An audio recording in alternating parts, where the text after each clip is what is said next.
ঘাস আনতে গিয়েছিলাম, কিন্তু গিয়ে যে এত সুন্দর একটা গ্রাম আর এত সুন্দর একটা আঙুরের বাগান দেখবো একদমই ভাবিনি। হ্যালো এভরিওয়ান, আসসালামু আলাইকুম। I hope you are doing well. আজকে আমরা বের হয়েছিলাম গুয়াতেমালা ঘাসের চারা সংগ্রহ করতে। আমরা চলে গেলাম বি ব্লকের মুসলিম পাড়া গ্রামে। আর সত্যি বলতে এই গ্রামে ঢোকার পর আমার মনে হচ্ছিল এত সুন্দর একটা গ্রাম আমি আগে দেখিনি। আমরা সবাই আঙুর খাই, কিন্তু আঙুরের বাগান চোখের সামনে দেখার সুযোগ কি আর সবসময় হয়? এই বাগানটা সেই আঙ্কেলের, যার কাছ থেকে আমরা গুয়াতেমালা ঘাসের চারা নিতে এসেছি। বাইরে থেকে বাগানটা যতটা সুন্দর লাগছিল, ভেতরে ঢোকার পর দেখলাম তার থেকেও বেশি সুন্দর। একদম পরিপাটি করে সাজানো পুরো বাগান, প্রায় 1 বিঘা জমি জুড়ে আঙুরের গাছ। এখন অবশ্য আঙুর ধরার সিজন না, বাগানে তখন পরিচর্যার কাজ চলছিল। অতিরিক্ত ডালপালা, শুকিয়ে যাওয়া ডাল সবকিছু আঙ্কেল সুন্দর করে কেটে পরিষ্কার করছিলেন। আঙ্কেল তখন আমাকে গল্প করে বলছিলেন কিভাবে তিনি আঙুরের বাগান শুরু করেছিলেন। আর ওনার সাথে গল্প করতে আমার সত্যিই অনেক ভালো লাগছিল। একবারের জন্যও মনে হয়নি আমরা নতুন পরিচিত।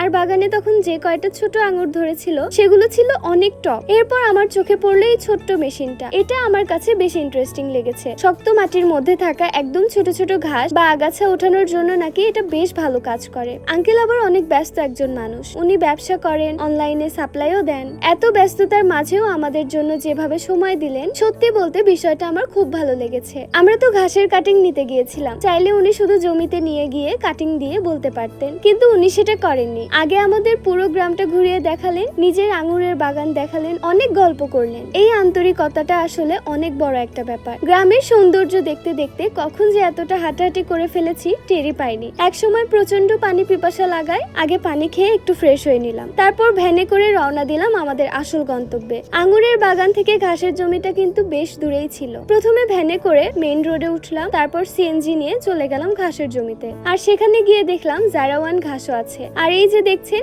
এটাই হচ্ছে সেই গুয়াতেমালা ঘাস। আর ঘাসের জমির একদম পাশে ছিল একটা পুকুর। পুকুর পাড়ে দাঁড়িয়ে যে বাতাসটা পাচ্ছিলাম আর চারপাশের যে ভিউ, আমার সত্যিই মনে হচ্ছিল আজকে সারাদিন এখানেই থেকে যাই। আঙ্কেল প্রথমে আমাদের দেখিয়ে দিলেন ঘাসটা যখন পুরোপুরি বড় হয়ে যায় তখন দেখতে কেমন হয়। আমরাও খুব ভালোভাবে দেখে নিচ্ছিলাম, কারণ আমাদের জন্য এটা একদম নতুন একটা ঘাস। আগে চাষ করার অভিজ্ঞতা নেই, তাই শুরুতেই ভালোভাবে বুঝে নেওয়াটা জরুরি। অনেকদিন ধরে গরুগুলোকে জারাওয়ান খাওয়াচ্ছি, তাই এবার ভাবলাম নতুন কিছু ট্রাই করা যাক। তাই সবাই মিলে, আমার বাবাও ছিলেন সাথে, গুয়াতেমালা ঘাসের চারাগুলো উঠানোর কাজ শুরু করা হলো। তারপর চারাগুলো সুন্দর করে কেটে গুছিয়ে সিএনজিতে তুলে নিলাম। কখনো কখনো একটা ছোট কাজের উদ্দেশ্যে বের হয়ে এমন কিছু সুন্দর অভিজ্ঞতা নিয়ে বাড়ি ফিরি। তো আজকের ভিডিওটা ছিল এ পর্যন্তই। সবাই ভালো থাকবেন, সুস্থ থাকবেন। আল্লাহ হাফিজ।